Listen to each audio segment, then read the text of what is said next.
കൊണ്ടോട്ടിയിൽ നിർത്തിയിട്ട bus അജ്ഞാതൻ acid ഒഴിച്ച് നശിപ്പിച്ചു. 1.5 ലക്ഷം രൂപയുടെ നാശനഷ്ടം. അജ്ഞാതൻ ആസിഡ് ഒഴിക്കുന്ന CCTV ദൃശ്യങ്ങൾ പുറത്തുവന്നു.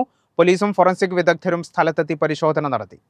ബുധനാഴ്ച പുലർച്ചെ കൊണ്ടോട്ടി ഐക്കരപ്പടി കണ്ണംവെട്ടിക്കാവിലാണ് സംഭവം. നിർത്തിയിട്ട സ്വകാര്യ ബസ്സിൽ ആസിഡ് പോലുള്ള ദ്രാവകം തെളിച്ച് നശിപ്പിച്ചു. രാമനാട്ടുകര പെരിങ്ങാവ് കണ്ണംവെട്ടിക്കാവ് റൂട്ടിലോടുന്ന 3 സ്റ്റാർ ബസ്സിന് നേരെയാണ് അജ്ഞാതൻ ആസിഡ് പ്രയോഗം നടത്തിയത്. രാത്രി പതിവ് പോലെ ഓട്ടം കഴിഞ്ഞ് നിർത്തിയിട്ടതായിരുന്നു. രാവിലെ എത്തി നോക്കിയപ്പോഴാണ് ബസിന്റെ ബോഡിയും പെയിന്റും പൊള്ളി അടർന്നതുപോലെ കാണപ്പെട്ടത്. ആസിഡ് ഒഴിച്ചതാണെന്നാണ് ബസ് ജീവനക്കാർ സംശയിക്കുന്നത്.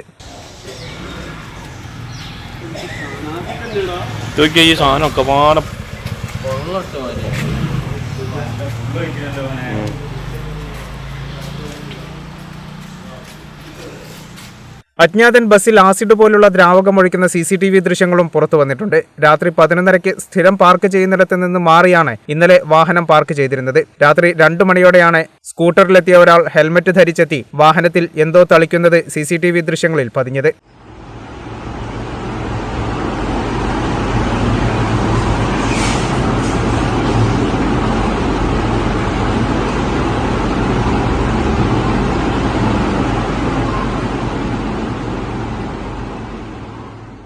കൊണ്ടോട്ടി പോലീസും ഫോറൻസിക് വിദഗ്ധരും സ്ഥലത്ത് പരിശോധന നടത്തി. ബസ് പെയിന്റിംഗിനായി 1.5 ലക്ഷത്തോളം രൂപ വേണ്ടിവരുമെന്നാണ് ബസ് ഉടമ പറയുന്നത്. കേരള വിഷൻ, കൊണ്ടോട്ടി.